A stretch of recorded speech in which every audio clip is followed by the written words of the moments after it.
दुसरं, आता फोटो काढताना मी सारखं बघत होतो, अनेक जण माझ्या भगिनी लाडक्या, माझ्या बहिणी, माझ्या मुली, आमच्या सगळ्या युवती, पुरुष तरुण सगळे फोटो काढत होते.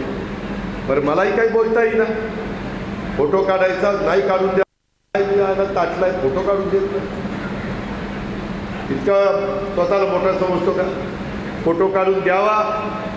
तर आज पेपरला आलं की जे स्वारगेटला सापडला ना विकृती, त्याचा माझ्या आमदाराबरोबर फोटो आहे, माझ्या आमदाराबरोबर फोटो आहे. आता फोटो काढणाऱ्यांच्या मधले एखादा नराधम निघाला आणि त्याच्या मनामध्ये काहीतरी आलं आणि तो उद्याच्याला सापडला की आमचा फोटो त्याच्याबरोबर म्हणून आम्हालाही त्याला जोडतात. आता माझा काही संबंध नाही, इतरांचा काही संबंध नाही.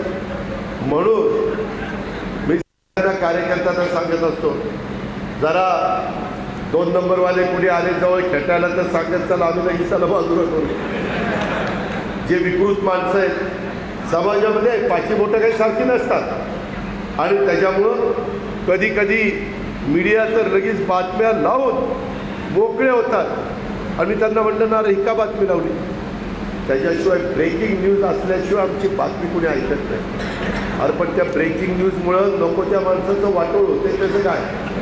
जो नालायक आहे तो, त्याला काय शिक्षा करायची ती करा, त्याच्याबद्दल कोणी पाठीशी त्याला घालणार.